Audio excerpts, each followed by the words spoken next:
did they travel, along cobbled roads leading eastward to the heartlands. The young antagonist gazed upon this landscape with wide eyes, never before seeing the true extent of the world outside the walls of Anvil. The road they traveled on seemed to stretch for miles. It was well kept and had lanterns lighting the way as they traveled well into the night. "What's this road called?" asked Antigonus. "The Gold Road," mused Edward, his strong hands giving the reins a small shake. "Keeps these two stallions happy." His laugh made Antigonus smile and laugh alongside him. Something about it brought a great deal of joy to the young man.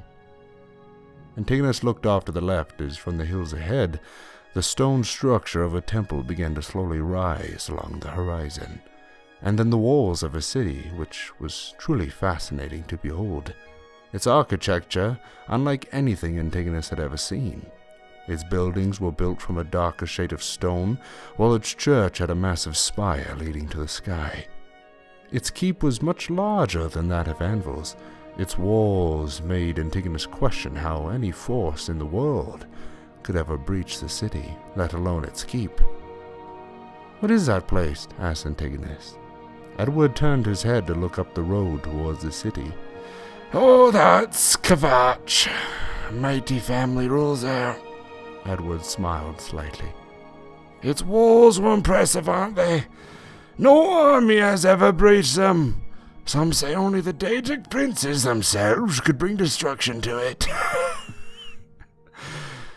The caravan traveled long indeed. Every night they would set up camp and bring the caravan into a circular formation, Edward often calling it the Caravan Castle, to help Antigonus fall asleep when the darkness of the forest frightened him. The caravan traveled past Skingrad and up along the gold road leading to Lake Rumer. It was at this moment Antigonus first beheld the great white city itself, its massive spire leading up into the clouds, with perfectly symmetrical walls circling its inhabitants. The white gold tower. Surrounding the city was Lake Rumer itself, a glimmering lake filled with trading vessels and war vessels coming to and from the waterfront port. Edward nudged Antigonus. "Behold, Antigonus, the great imperial city, home of the Longhouse Emperors." Antigonus looked up the white gold tower with awe, his curiosity shining through his young eyes. "What are the Longhouse Emperors?" he asked. "Reachmen," replied Edward. "Odd fellows from the north. A man we call the Black Drake invaded here years ago. Gods bless Emmerich for cutting that bastard down." Antigonus glanced up to Edward. "Emmerich?" Edward glanced down to Antigonus. "Indeed, the king of Wakeris now. Alas, the victory was short-lived. Little Sheikh son Mordecai claims the throne now. Though his health is failing him, no doubt his son Leoveric will succeed him. God's willing." He shook his head. Antigonus could see the topic of Reachmen ruling the Ruby Throne wasn't one to be discussed in comfort. The caravan turned northward along the Red Road, following the coast of Lake Rumer, up until they had reached a small stoned road heading even further north. Antigonus could see distant mountains on the horizon. The snow-capped peaks brought wondrous glimmers to the light in his eyes. "This is the Silver Road," Edward said. "This takes us right to Bruma, unless we're going to have to take it in the morning. It's getting late." Antigonus had not noticed how dark it had become. He had been lost in the world around him, in the landscape itself. The caravan brought its wagons off the road into a small opening in the forest, and circled them around the campsite, creating that caravan castle yet again. Antigonus would spend the evening setting up his tent and aiding the others in doing the same. That night it was oddly chilly out, Edward explaining the chill was due to the mountain winds flowing southwards. Antigonus, Edward, Rizad, and El Sadine sat round a fire, flickering with warming light. Rizad sat on his knees as he told his story to the group, arms waving in motions to paint a picture to those who heard his tale. "Rizad once met Shea Gurth himself. Edward let out a bark of a laugh when he heard that. "Oh, it's no joke," said Richard. "One evening, I was traveling through the streets of Coral when I came across a young woman sitting in a chair. She smiled at me and said, 'Oh, Mr. Khajiit, do come and sit.' I could not resist, so I went and sat next to her on the grass. She told Richard she was from the East and had never met a Khajiit before. Said she was curious." Elsadine chimed in. "Curious about what?" Edward then added, "Curious about what's beneath all that fur?" Elsadine made a face of disgust.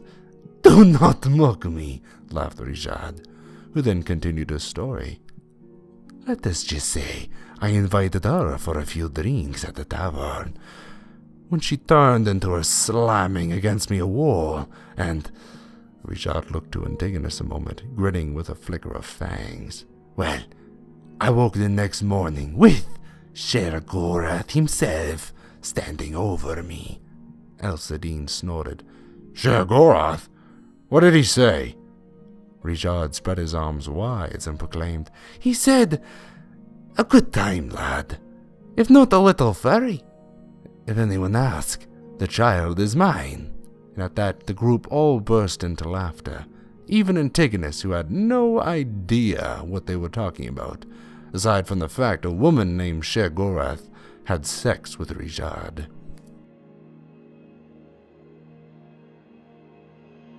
Later that night, Antigonus lay in his tent fast asleep. Only the glimmering glow of the fire illuminated his youthful face. "Antigonus," came Elsadine's voice.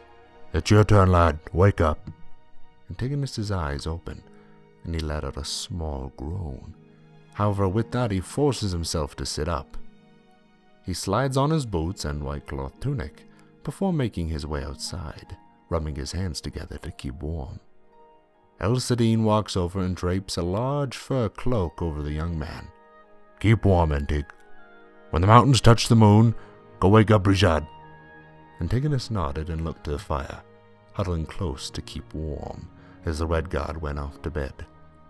His mind went to the memories of his mother. Her voice was still fresh in his mind as it comforted him through the night. Looking up to the sky, he became lost in the flicker of starlight, his mind wandering far from him. The night drew on for what felt like forever to Antigonus, and the moon still had a ways to go before it began to touch the tips of those distant mountains. Beneath him, an amber flew out from the fire and landed on his shoe, causing him to let out a sound of surprise as he brushed off the ember. Though it must have been fate, for as he stood up, his ears caught sound of voices. He turned around towards one of the openings of the caravan castle and slowly began to walk towards it. He eased his head around the corner, looking out into the dark forest, his eyes wide as the moon itself. The fire had made the darkness very difficult to gaze into, however, for all of a sudden a sword emerged from the darkness and pressed up against Antigonus's neck. "A little boy on fire, what? Must not know who watches these roads." A few other voices laughed behind the man with the sword, who begins to push Antigonus back into the camp. Antigonus's eyes begin to stream tears, fear making his skin go pale and his throat sore, unable to make a sound. As the men stepped into the light of the campfire, Antigonus could see they were leather-armored men with various masks covering their faces. Antigonus could count 6 in total. The one holding the sword to his neck seemed to be their leader, for he said sharply, "Check the other tents, fellas. If there's others, tie 'em up." He lifted his boot suddenly and slammed it into Antigonus's chest, knocking the wind from him and sending him down onto the ground with a whimper of pain. One of the men stepped up towards Edward's tent. "I think there's someone in here," he said. "Think he's moving." The man then drove his sword into the tent. Soon, another leather-armored man walked over, and the two began cutting into the tent violently, until all of a sudden there was a thunk. An arrow had shot out from the tent itself and pierced one of their chests.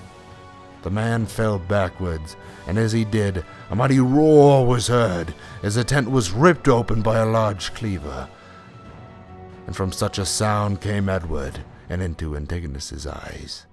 His arm swung and split open the second man's neck with that cleaver, like a knife to fruit. From the other two tents rose Rijad and his spear, Elsadine with his double-curved swords, and Antigonus with nothing. Antigonus lay on the ground, gasping for breath and clenching his chest as he watched the archers charge into the fight. Rijad let out a bestial snarl and leaped up into a backflip before knocking the man's sword from his hand and driving his spear up into his neck. Elsadine was rushed by two men who came from his left and right, only to have Sadine spin his blades about rather exotically, parrying their thrusts off to the side. Sadine then slammed his head into one of the attacker's noses and spun himself around to face the man, slitting his neck and stomach open like a knife to a sack of water. Antigonus slowly got to his feet, watching as Edward lifted a man up by his neck and slammed him down onto the ground, only to begin driving his cleaver into the man like an angry butcher. Antigonus looked around in a panic, running over to the remains of Edward's tent and grabbing a sword from beneath the cloth. He turned around in time to see one of the leather-armored men running towards him with fury in his gaze, and with a sudden movement, Antigonus swung his sword at the man, only to have it knocked away, feebly.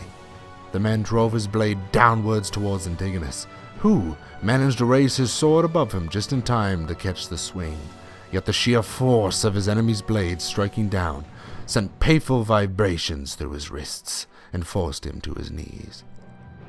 Antigonus looked towards the man, and with a quick movement, slammed his fist into the attacker's groin, sending him to his knees. "Ah!" roared the man, who swung his arm around and struck Antigonus across the face, with such force that blood spluttered from the boy's lips.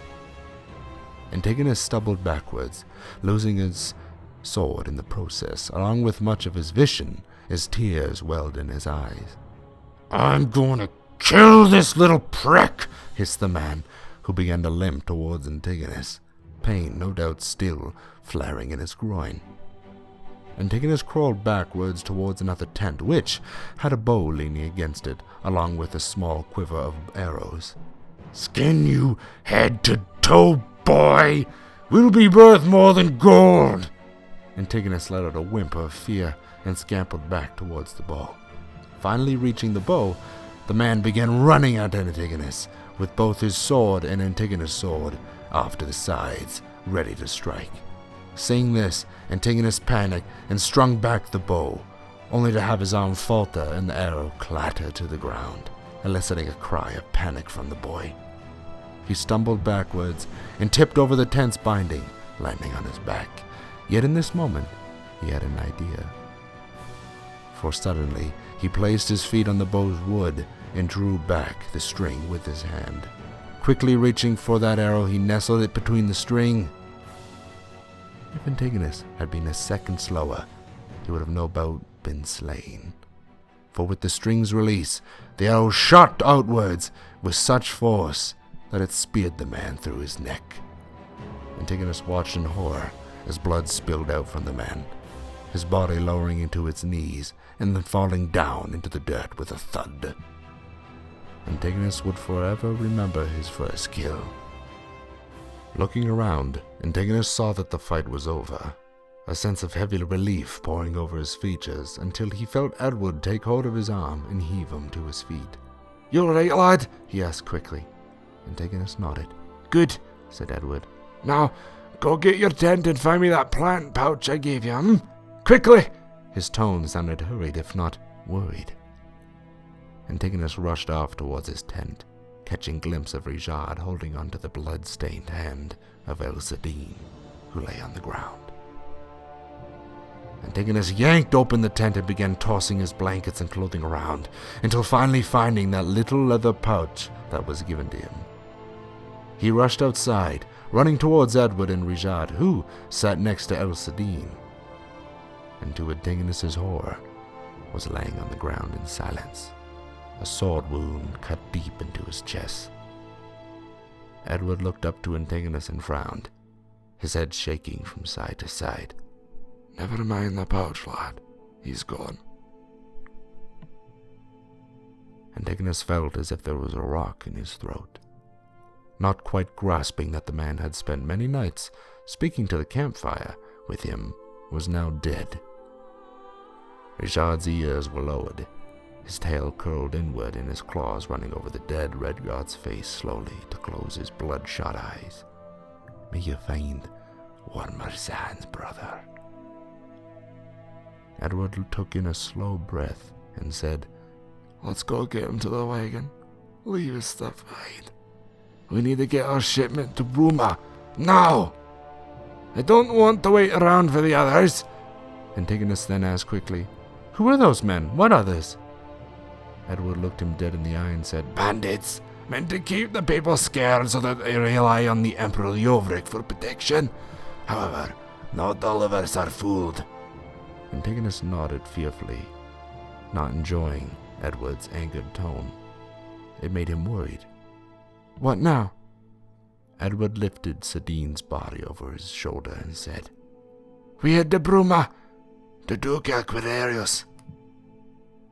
Antigonus had never heard this tone of voice in Edward before, and he feared the worst. What was to come? He did not know. Northward did they go, however, to Bruma.